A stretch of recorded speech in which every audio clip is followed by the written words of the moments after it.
क्या मौत के बाद सब कुछ खत्म हो जाता है या फिर कोई और जीवन हमारा इंतजार कर रहा होता है?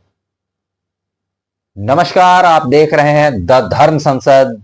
और आज हम एक ऐसे प्रश्न पर चर्चा करेंगे जिसने इंसानों को सदियों से उलझा रखा है। जी हां, हम बात करने वाले हैं, क्या हम पुनः जन्म लेते हैं? सनातन धर्म के अनुसार आत्मा न तो जन्म लेती है और न ही मरती है। भगवत गीता में श्री कृष्ण कहते हैं, आत्मा न जन्म लेती है न मरती है, यह शाश्वत, अजन्मा और अविनाशी है। गरुड़ पुराण मृत्यु के बाद आत्मा की यात्रा को विस्तार से समझाता है।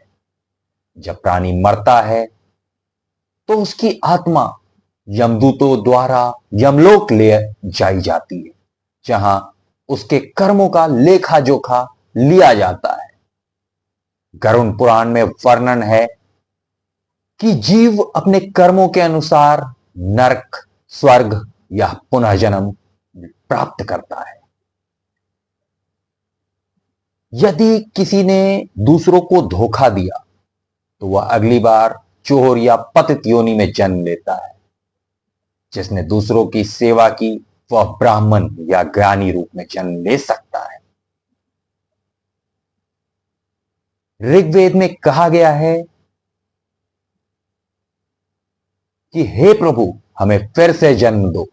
यह संकेत है कि वैदिक ऋषियों ने पुनः जन्म को स्वीकारा है और ईश्वर से श्रेष्ठ जन्म की प्रार्थना की है।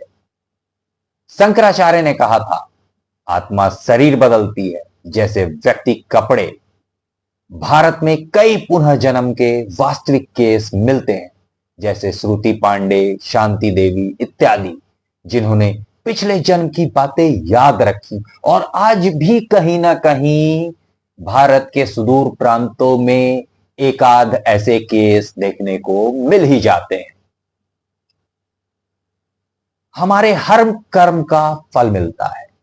अगर इस जन्म में सब कर्मों का फल नहीं मिला है तो आत्मा को नया शरीर मिलता है ताकि वो फल भोग सके और मोक्ष की ओर बढ़ सके।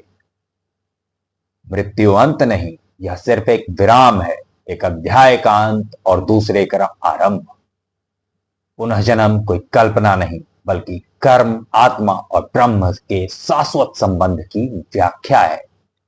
और जब तक आत्मा मोक्ष नहीं पा लेती तब तक यह चक्र चलता रहता है।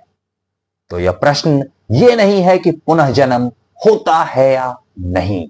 प्रश्न यह है कि आप अगले जन्म के लिए क्या तैयारी कर रहे हैं। आप देख रहे थे द धर्म संसद। अगर यह ज्ञानवर्धक विषय आपको अच्छा लगा तो लाइक करें, कमेंट करें, शेयर करें, ताकि सनातन ज्ञान हर घर तक पहुंच सके। राधे राधे।